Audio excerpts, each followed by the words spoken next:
उनका अयाल, उनके बच्चे, उनकी बेटी, पोते पोतियाँ, तमाम रिश्तेदार, सगे संबंधी, दोस्त, महल्लेदार और तमाम शहरी उनके उठाले पर आए हैं और शोक संतप्त परिवार के साथ उनका जो शोक है उसमें हिस्सेदारी लेने आए हैं। और हम सब आज इस मौके पर अपने मरहूम माता जी को श्रद्धांजलि पेश करते हैं और एक कोशिश करेंगे कि बुद्ध रीति के मुताबिक सत्संग किया जाए। तो मैं सबसे पहले आप सबसे बेनती करूंगा कि आप जैसे मैं शब्द उच्चारण करूंगा आप भी कोशिश करना उनको उच्चारण करने की। तो सबसे पहले मैं बेनती करूंगा कि आप अपने हाथ जोड़ के बेनती करेंगे मेरे साथ। नमो तस् भगवतो अरहतो सम्मा संबुद्धस्स। नमो तस् भगवतो अरहतो सम्मा संबुद्धस्स। नमो तस् भगवतो अरहतो सम्मा संबुद्धस्स। त्रिशरण बुद्धं शरणं गच्छामि।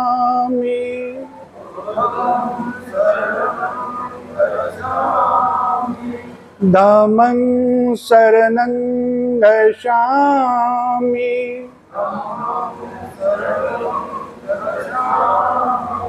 संघं शरणं गच्छामि।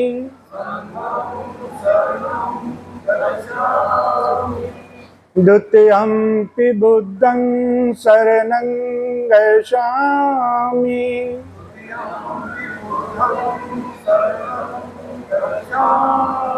द्वितीयंपि धम्मं शरणं गच्छामि।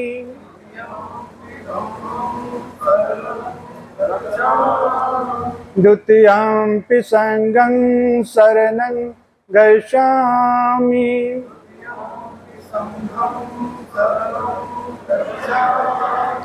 तृतीयंपि बुद्धं शरणं गच्छामि।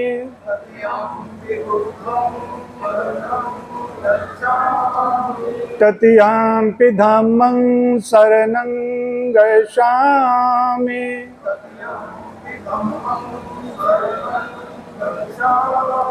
तृतीयंपि संघं शरणं गच्छामि।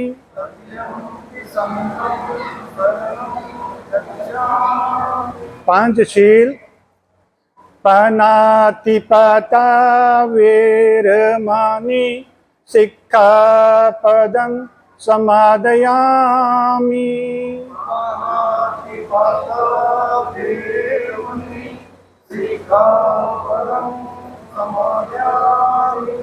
आदिन्नदाना वेरमणि सिक्खापदं समादयामि।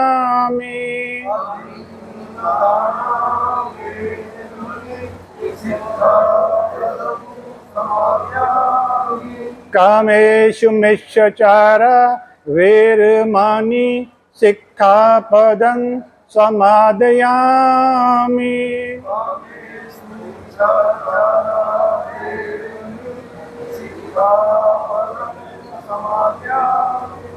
मुसावादा वेरमणि सिक्खापदं समादयामि।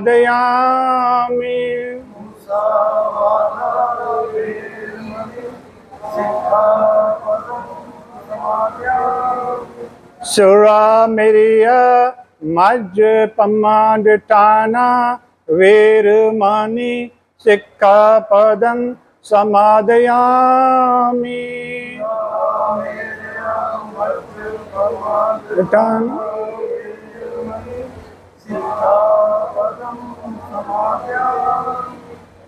भवतु सब मंगल,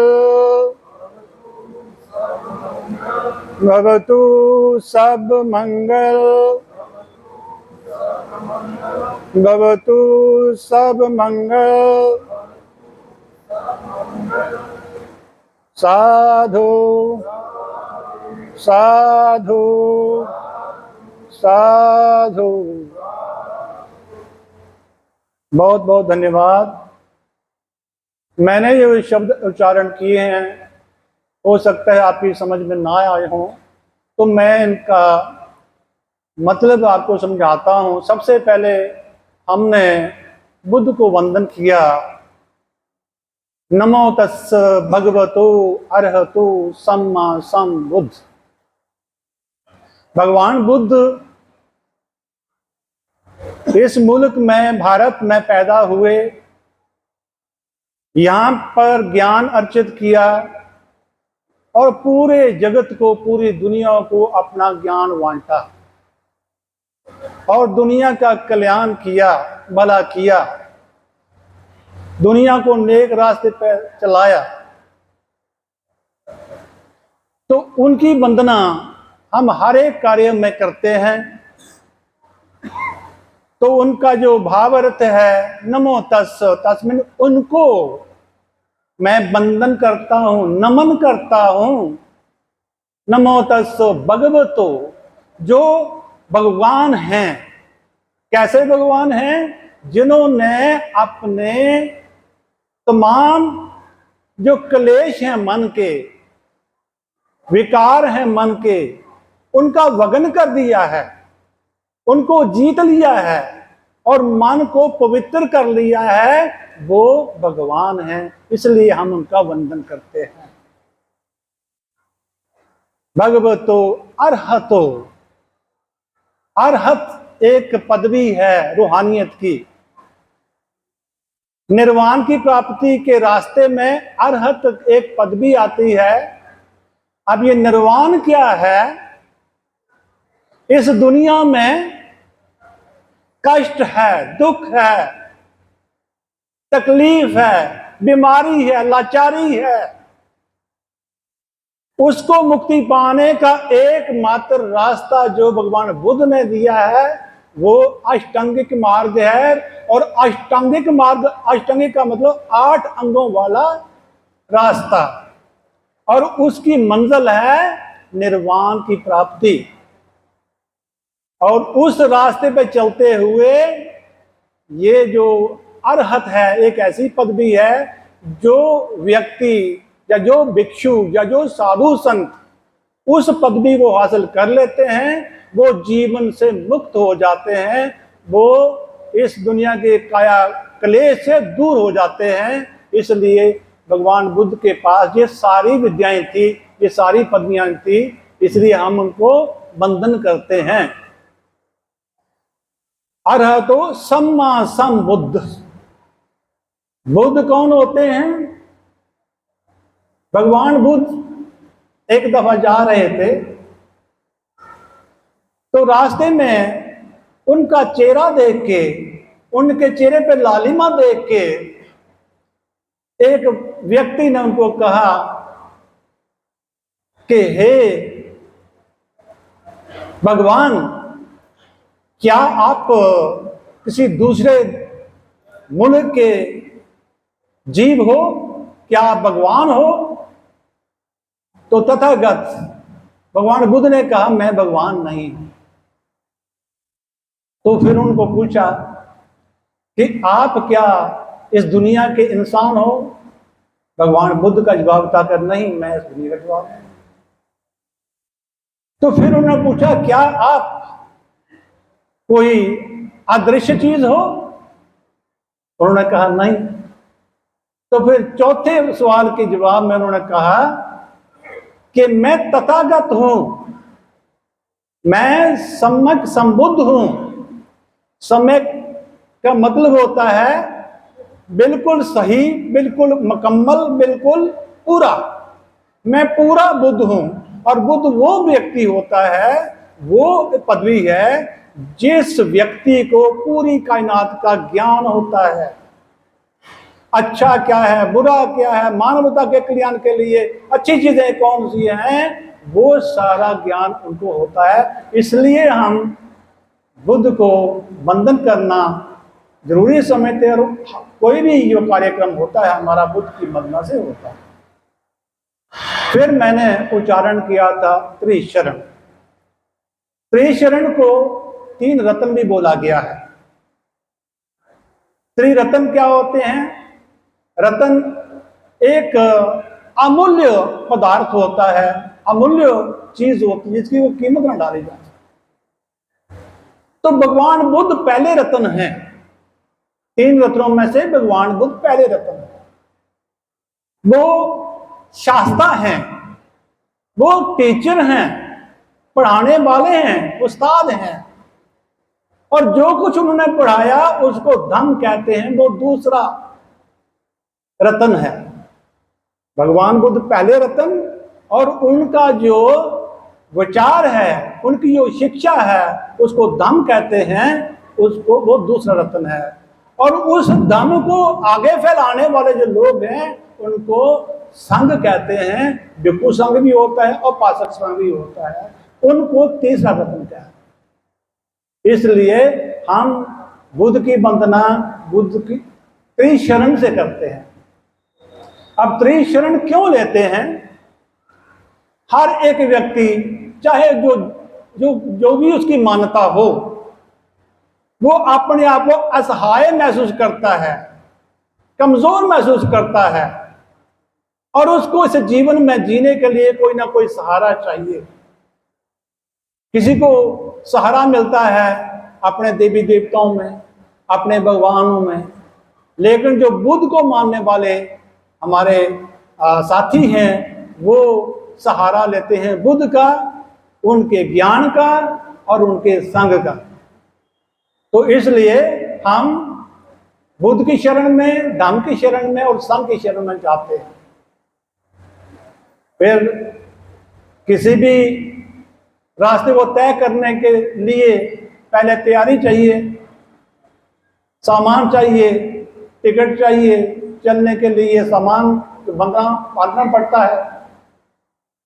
तो उस सिलसिले में सबसे पहले हमें शील का अध्ययन करना है, अपनाना है। तो हमने 5 शील उच्चारण किए। पहला शील था पनाति पता वेर मणि शिक्षा पदम समादयामि। पनाति पता होता है प्राणी हत्या। मैं प्राणी हत्या नहीं करूंगा, ये मैं शिक्षा लेता हूं। ये शिक्षा यानी कि ट्रेनिंग लेता हूं। ये शिक्षा स्कूलों वाली शिक्षा नहीं है। ये अपने मन को ट्रेंड करना है, डिसिप्लिन करना है, उसको कंट्रोल करना है, उसको रेस्ट्रेंट में रखना है, उसको हद में रखना है, संयमित करना है, संयमी बनाना है। तो उसके लिए हमें ये जो शिक्षा है, पनाति पता वेर मणि शिक्षा पदम समादयामि। अब ये जो शील है, ये तो एक मैं नकारात्मक शील है कि मैं ये नहीं करूंगा, मैं प्राणी हत्या नहीं करूंगा। तो फिर मुझे और क्या करना चाहिए? मैं प्राणी के जीवन को बचाने की हर संभव कोशिश करूंगा। अगर किसी को मेरी मदद की जरूरत है, दवाई की जरूरत है, खून की जरूरत है, पैसे की जरूरत है, तो मैं दान देके उसके जीवन को बचाऊंगा।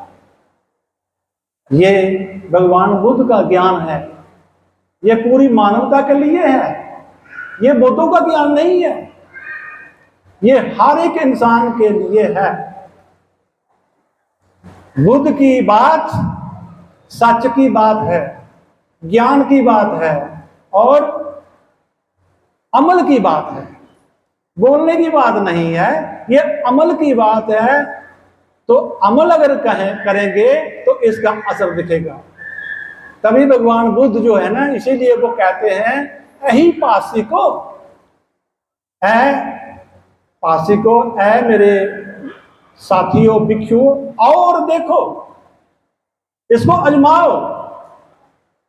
तो भगवान बुद्ध की शिक्षा जो है आजमाने योग्य है, ये पढ़ने योग्य भी है, लेकिन इसको आजमाना भी चाहिए, तभी इसका फल की प्राप्ति होगी। तो इसके अलावा जो दूसरा शील है वो है अदिन दाना वेर मणि शिक्षा पदम समाधियामी, कि मैं चोरी नहीं करूंगा। ये चोरी जो है कई किस्म की होती है, किसी की चीज उठा लेना, किसी का पैसा उठा लेना, लेकिन इसके कई रंग हैं। अपना काम नहीं करना, अपनी ड्यूटी नहीं देना और चीजों में मिलावट कर देना और प्रॉफिट कमा लेना, ब्लैक मार्केटिंग करना फिर प्रॉफिट कमा लेना, ये सारी चीजें इस शील में आती हैं। आदिन दाना वेर मणि शिक्षा पदम समाधियामी, कि जो मुझे किसी ने दान नहीं दिया है उसको मैं नहीं लूंगा, मैं चोरी नहीं करूंगा, ठगी नहीं करूंगा, फरेब नहीं करूंगा और इंसाफ पर चलूंगा, ईमानदारी पर चलूंगा, अपनी नेक कमाई करूंगा और उस नेक कमाई से दान दूंगा, लोगों के भलाई के लिए दान दूंगा। और तीसरा जो शील है, ये शील जो है हमारे चरित्र को चलाने वाली चीज है। हमारा जो बिहेवियर है, हमारा जो चाल चलन है, उसको कैसे स्वच्छ बनाया जाए, कैसे अच्छा बनाया जाए, नेक बनाया जाए, ये शील बहुत जरूरी है। कामेशु मिषाचारा वेर मणि शिक्षा समाधियामी का मतलब होता है मैं काम के बस आके, काम वासना के बस आके कोई कुकर्म, कोई बुरा कर्म नहीं करूंगा। मैं अपनी बीबी के अलावा बाकी सब औरतों को या सब भाइयों को अपनी बहन, अपनी बेटी, अपनी मां समझूंगा। लेकिन आज के जमाने में सबसे अगर ज्यादा पतन हो रहा है तो इस शील का हो रहा है। घर घर में लड़ाई है, कत्ल होते हैं, मुकदमे चलते हैं और औरतें जो हैं, हमारी बहनें जो हैं, वो सुरक्षित नहीं हैं, सिर्फ इस शील को तोड़ने की वजह से। तो भगवान बुद्ध ने जो आज से 2500 साल से भी पहले हम में असूल दिए थे जीवन के, वो असूल हमने छोड़ दिए और उनको ताक पर रख के मानामानी करने लगे और हमारा अपना विचार बन गया eat drink and B Mary, खाओ पियो और मौज उड़ाओ। तो नतीजा आपके सामने है, हमारी बहू बेटियां, हमारी बहनें, हमारी माताएं सुरक्षित नहीं है, हर जगह हाहाकार मचा हुआ है। इस शील को भंग करने का ये नतीजा है। और चौथा शील है मुसावादा वेर मणि शिक्षा पदम समाधियामी, मैं झूठ नहीं बोलूंगा और इसके साथ मैं किसी की चुगली नहीं करूंगा,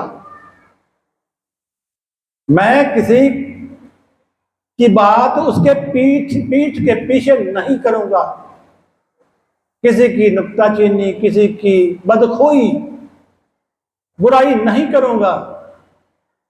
ये जो जबान हमारी है, ये जो वाणी हमारी है, ये कुदरत की देन है और इस जबान का, इस वाणी का अगर हम सही इस्तेमाल करें तो हम दुनिया को स्वर्ग बना सकते हैं। कोई दुश्मन नहीं होगा, वो सभी दोस्त होंगे, सभी हमारे मित्र होंगे। और ये मैत्री की भावना से अगर हम बोलेंगे तो मन साफ होगा। वो कहते हैं गुरु रविदास जी, मन चंगा तो कटौती नहीं चंगा। कबीर साहब ने कहा है, ऐसी वाणी बोलिए मन का आपा कोए, औरों को भी शीतल करे खुद भी शीतल हो। तो ये भगवान बुद्ध का शेर और दोबारा बोल रहे हैं कबीर साहब। तो ये जो हमारी विरासत है, हमारा जो इतिहास है, उसमें से ये जो अनमोल मोती हैं भगवान बुद्ध ने जो हमें दिए हैं पांचशीर की शक्ल में, हम भूल चुके हैं। हमको दोबारा इन पर चलना चाहिए, कोशिश करनी चाहिए, पढ़ना चाहिए। तो हमें किसी की निंदा चुगली नहीं करनी चाहिए, किसी को गाली नहीं देनी चाहिए, मीठे शब्द का उच्चारण करना चाहिए। ये शिक्षा है भगवान बुद्ध की। और पांचवा शील है सुरा मेरिया मज पमा डटाना वेर मणि सिक्खा पर। सुरा शराब होती है, मेरिया भी शराब का एक दूसरी किस्म है, जैसे रम है या विस्की है। सुरा मेरिया मज होता है आकद तूरा, नशीली चीज। वेर मनी, मैं से दूर रहूंगा। ये मैं ट्रेनिंग ले रहा हूं, मैं ना खुद सेवन करूंगा नशीली चीजों का और ना ही किसी को नशीली चीजों का सेवन करवाऊंगा। तो मैं क्या करूंगा, सही रास्ता, सही सलाह, सही मशवरा अपने साथियों को दूंगा और इन विद्वतों से, इन बुराइयों से बचा रहूंगा। ये भगवान बुद्ध ने हमें शिक्षा दी है। भगवान बुद्ध ने आज से 2500 साल पहले एक खोज की थी और वो खोज उन्होंने 6 साल की तपस्या के बाद, मेहनत के बाद, अपने शरीर को कष्ट देने के बाद वो अमूल्य वस्तु प्राप्त की थी और उन्होंने उस अमूल्य वस्तु का नाम रखा था 4 आर्य सत्य। 4 आर्य सत्य। आर्य कोई नस्ल की बात नहीं कर रहे हैं बुद्ध, किसी रेस की बात नहीं कर रहे हैं। आर्य का मतलब महान, जो हर जगह सच है। और ये सच बुद्ध हो ना हो, ये सच हमेशा रहेंगे। ये सच यहां पर सच है, ये सच दूसरे मुल्कों में सच है, यूरोप में सच है, हर मजहब के लिए सच है। ये सच बुद्धों का सच नहीं है, ये मानवता का सच है। और ये सच क्या है, इस जीवन में दुख है, इस जीवन में दुख है। और दुख कैसे हमें हम करते हैं, बुद्ध कहते हैं जन्म दुख है, मरण दुख है, बीमारी दुख है, और अपनों से वियोग दुख है, अपने से बिछोड़ा दुख है, अपनों से दूर रहना दुख है, और जो चीज मुझे पसंद नहीं है, हमें पसंद नहीं है, उसके सामने आना भी दुख है।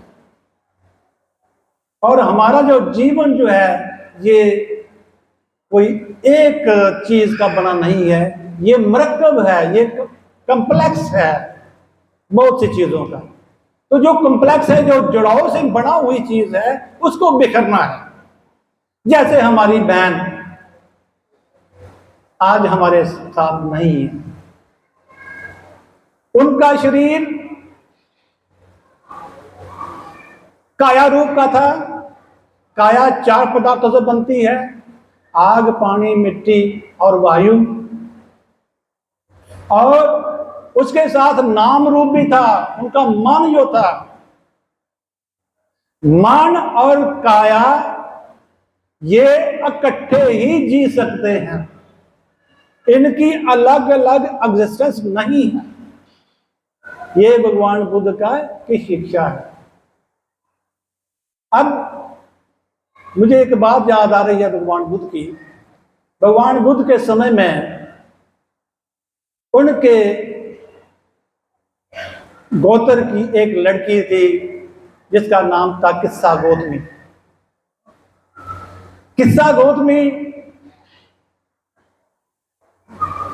का एक बेटा था, घर वाला पहले गुजर गया था और किसी वजह से वो लड़का भी गुजर गया।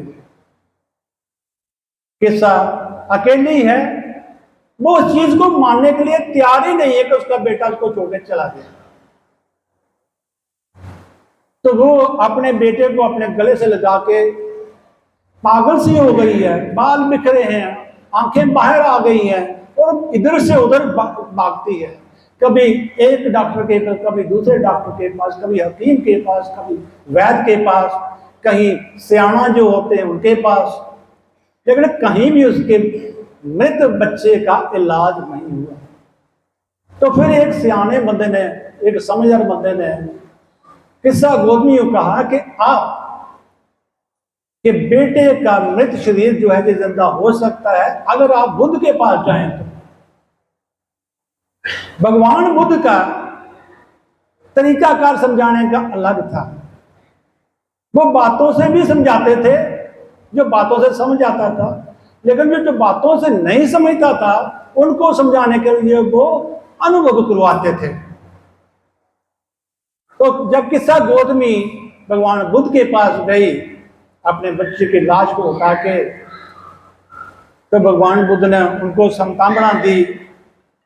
तो कहा, हाँ बेटी, मैं इस बच्चे को जिंदा कर दूंगा, परंतु उसके लिए मुझे कुछ चीजें चाहिए, वो मुझे लाके दो। तो गौतमी फौरन बोली कि भगवान बोलिए कौन सी चीज है जो मैं लाऊं और मेरा बेटा ठीक हो जाए। उन्होंने कहा जाओ सरसों के दाने लेके आओ। तो वो फौरन भागी। तथागत बुद्ध ने कहा गौतमी रुको।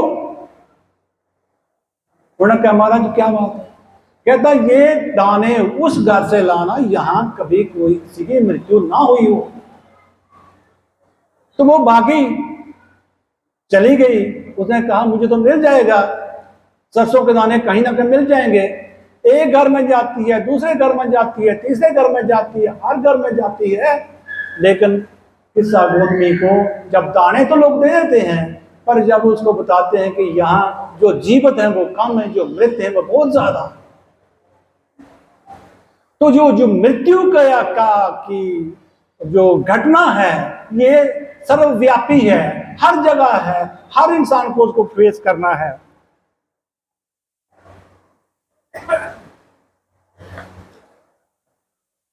तो इसके लिए उन्होंने कहा कि ए बेटी तुम जाओ वो सरसों के दाने लेके आओ। तो जब उसको सरसों के दाने नहीं मिले, उसको एहसास हो गया कि मैं गलती पर थी। जो अटल सच है वो तो हमारे सामने है, मेरे सामने है। तब उसने जाके उस अपने बच्चे का संस्कार किया और उसके बाद वो भगवान बुद्ध के पास गई। भगवान बुद्ध ने उनको धम्म दीक्षा दी और वो एक भिक्षुणी बन गई और अरहत बन गई। और उसके बाद वो बड़े लोगों की सेवा में लग गई और धम्म की सेवा में लग गई। मेरा ये प्रसंग यहाँ पर लाने का एक ही मतलब था कि आज जो घटना हमारे कसूरी लाल जी DSP जो हैं, इनके घर में जो हुई है, इनकी पत्नी जो चली गई है, इनके बच्चे यहाँ अशोक मल्होत्रा जी, इनके भाई हैं, इनकी बहनें हैं, इन सबको ये एक बात का एहसास दिलाना था कि ये घटना सिर्फ आपके साथ नहीं है, कोई परिवार ऐसा नहीं है जिसके साथ नहीं हुई है। इसलिए आज से हमारी बेनती है इस परिवार को कि आप जो गम है उसको बुलाने की कोशिश करें। गम को बुला नहीं सकते आप, लेकिन उससे बाहर निकलने की कोशिश करें और दुनियादारी में आके दुनियादारी के काम करें। जैसे आज आपका उठाला होगा तो आप दुनियादारी के काम करें। मैं इन शब्दों के साथ आपसे रजा लूँगा और बेनती करूँगा अशोक मल्होत्रा जी से कि वो आएँ अपने कोई संबोधन करें अपना। धन्यवाद। भाई परविंद्र बसोत्रा और उनकी पत्नी शीतल बसोत्रा और सबसे छोटे भाई अनिल बसोत्रा और उनकी पत्नी आशा बसोत्रा। इसके अलावा इस भरे पूरे चमन में हमारी माताजी जिन बच्चों में हंसती खेलती गई हैं, राहुल, शशांक, अद्वितीय, नीतीश, अनिरुद्ध, ये पोते और एक दोता है। इसी तरह आदिशा, अंकिता, विविका, मोनिका, आशीष, इनमें भी एक पोती है और बाकी पोतियां और एक दोती है। तो ये भरा पूरा परिवार छोड़कर हमारी माताजी गई हैं। मैं उम्मीद करता हूं आप सबकी दुआओं से हमारा परिवार जल्द ही इस शोक से बाहर निकलेगा और जो इतना भरा पूरा परिवार हमारी माताजी ने बनाया है वो परिवार जो है आगे दिन दोगुनी रात चौगुनी तरक्की करेगा। और जैसा कि हमारी माताजी चाहती थी हमारा घर परिवार आगे बढ़े, पूरी दुनिया में नाम रोशन करे, सबसे ज्यादा आगे बढ़े, हम उस रास्ते पे अग्रसर होंगे और तथागत गौतम बुद्ध की अनुकंपा से हम ऐसा कर पाएंगे, मेरा ऐसा मानना है। आप सबका बहुत बहुत धन्यवाद, बहुत मेहरबानी साथियों।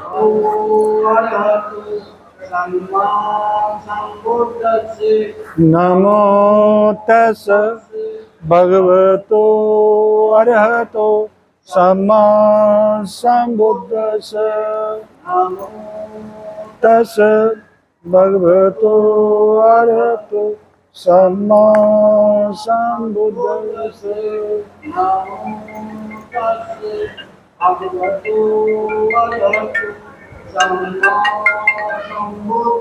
हेलो। तस् भगवतो अरहतो सम्मा संबुद्दस्स। तस् भगवतो अरहतो। नमो तस् भगवतो अरहतो सम्मा संबुद्दस्स। नमो तस् भगवतो अरहतो सम्मा संबुद्दस्स। नमो तस् भगवतो अरहतो सम्मा संबुद्दस्स। नमो तस् भगवतो अरहतो सम्मा संबुद्दस्स। नमो तस् भगवतो अरहतो सम्मा संबुद्दस्स। नमो तस् भगवतो अरहतो सम्मा संबुद्दस्स। नमो तस् भगवतो अरहतो सम्मा संबुद्दस्स। नमो तस् भगवतो अरहतो सम्मा संबुद्दस्स। नमो तस् भगवतो अरहतो सम्मा संबुद्दस्स। नमो तस् भगवतो अरहतो सम्मा संबुद्दस्स। नमो तस् भगवतो अरहतो सम्मा संबुद्दस्स। नमो तस् भगवतो अरहतो सम्मा संबुद्दस्स। नमो तस् भगवतो अरहतो सम्मा संबुद्दस्स। नमो तस् भगवतो अरहतो सम्मा संबुद्दस्स। नमो तस् भगवतो अरहतो सम्मा संबुद्दस्स।